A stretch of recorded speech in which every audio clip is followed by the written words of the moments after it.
Quanto à fundação, a igreja foi instituída então por Cristo. Não existe outro. Se você procurar por aí, alguém que fundou a igreja católica, quem foi que fundou a igreja católica? Existem alguns protestantes que dizem, foi Pedro. Mesmo que você diga que foi Pedro, Pedro se tornou representante da igreja de Cristo por vontade do próprio Cristo. Pedro, tu és pedra, sobre esta pedra eu edificarei a minha igreja. Ou então, Pedro, apacenta o meu rebanho. Mateus capítulo 16, versículo 18. E eu te declaro, tu és Pedro, e sobre esta pedra edificarei a minha igreja. Veja, a minha igreja. E as portas do inferno não prevalecerão contra ela. Então Jesus Cristo coloca em Pedro uma responsabilidade muito grande, porque a igreja é de Cristo, não é de Pedro. Aí é que está o detalhe importante. Depois, em João capítulo 21, a partir do versículo 15. João 21, a partir do versículo 15. Tendo eles comido, Jesus perguntou a Simão Pedro: Simão, filho de João, amas-me mais do que estes? Respondeu ele: Sim, Senhor, tu sabes que te amo. Disse-lhe Jesus: apacenta os meus cordeiros. Perguntou-lhe outra vez: Simão, filho de João, amas-me? Respondeu-lhe: Sim, Senhor, tu sabes que te amo. Disse-lhe Jesus: apacenta os meus cordeiros. Perguntou-lhe terceira vez: Simão, filho de João, amas-me? Pedro entristeceu-se, porque ele perguntou pela terceira vez: amas-me? E respondeu-lhe: Senhor, sabes tudo, tu sabes que te amo. Disse-lhe Jesus: apacenta as minhas ovelhas. Bem, que eu saiba, Jesus Cristo não era criador de ovelhas. Jesus Cristo enviou Pedro e os apóstolos como pescadores de homens. E esses que se tornaram discípulos de Jesus Cristo, ao mesmo tempo se tornaram rebanho de Cristo, apacentado por Pedro. Pedro se tornou responsável por aqueles que se converteram a Jesus Cristo. Depois de Pentecostes, o primeiro discurso que nós temos é de Pedro. Pedro faz o primeiro discurso da igreja de Jesus Cristo. É o primeiro discurso da igreja católica.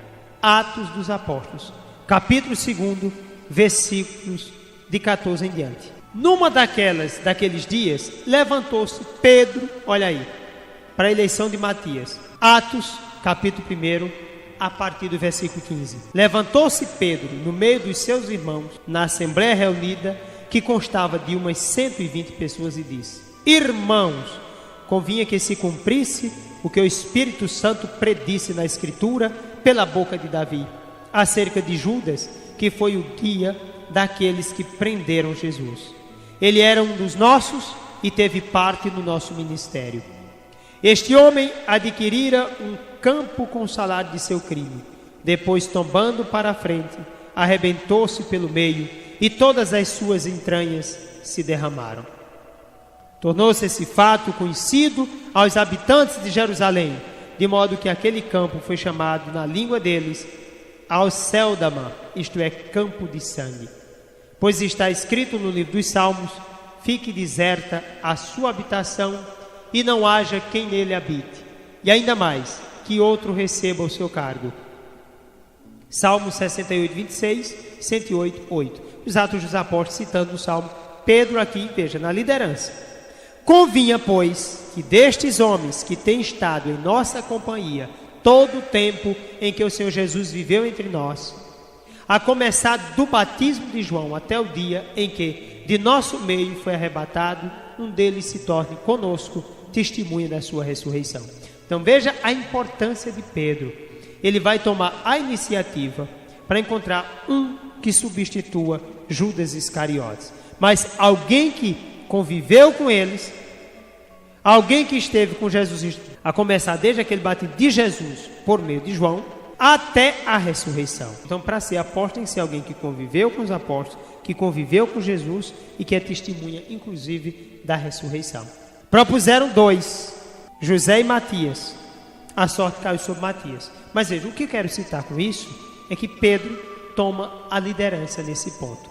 O próprio São Paulo, depois que tem uma experiência com Cristo, que vai para o deserto, ao voltar ele passa 15 dias com Pedro.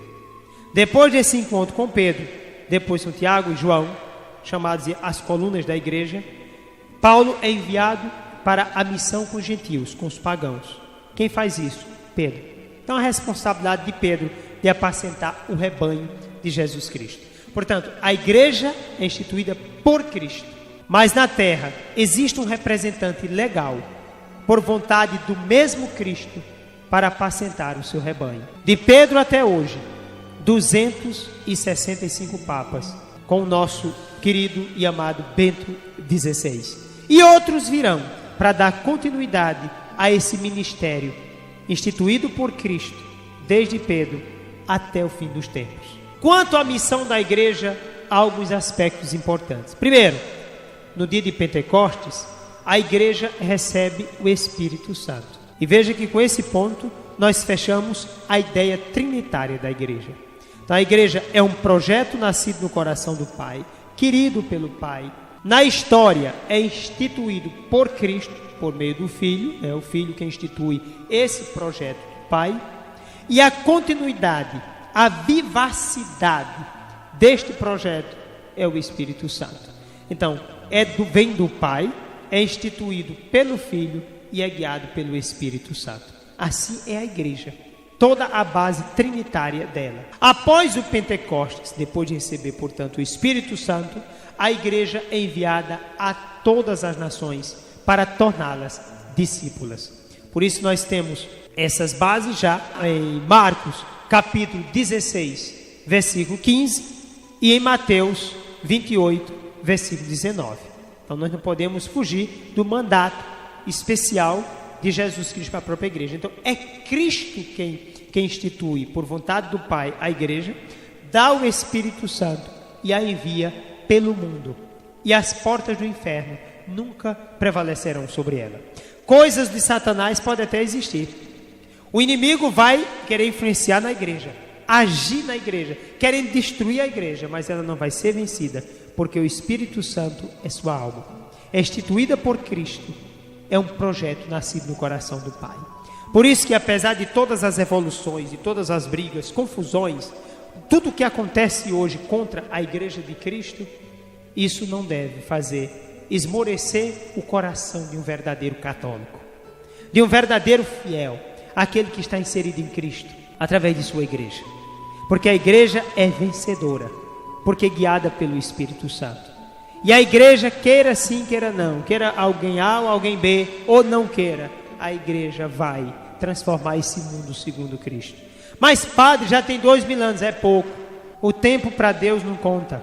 Deus é a eternidade. O tempo vai chegando na medida em que nós vamos nos convertendo de fato. A igreja é enviada ao mundo, e não sou eu, é você, somos nós. Nós somos enviados, nós somos a igreja de Cristo para transformar esse mundo inteiro. Tomara Deus que você tome essa posição na sua vida. Não esmoreça, coragem, vá em frente, porque como igreja de Cristo precisamos transformar esse mundo no reino de Deus. A igreja é, portanto, ao mesmo tempo visível e espiritual. É visível na sua estrutura, é espiritual naquilo que ela transmite, naquilo que ela dá para a salvação de todos e também na sua origem. A igreja é mistério da união dos homens com Deus. Ela existe para nos ligar a Deus. A igreja é sacramento universal da salvação, enquanto instrumento de Cristo. Dizem por aí, a igreja não salva, quem salva é Cristo. Pois é, quem salva é Cristo, mas Cristo salva através da igreja. A igreja salva enquanto é instrumento de salvação. Não entre nessa onda que ando dizendo por aí não, que é uma forma de enrolar você, para enganar você para as seitas por aí. A igreja é instrumento de salvação. É por meio dela que você tem o batismo, é por meio dela que você tem a Eucaristia, é por meio dela que você tem a crisma, é por meio dela que você tem a unção dos enfermos, o sacramento do matrimônio, da ordem, da confissão, assim, os sacramentos de modo geral. É por meio da igreja que você recebe as bênçãos. Por meio da igreja você se alimenta de Cristo e de sua palavra. Por meio da igreja, e tudo isso é salvação para nós. O que significa dizer que a igreja é povo de Deus? Então, o primeiro ponto da definição. O que significa dizer que a igreja é povo de Deus?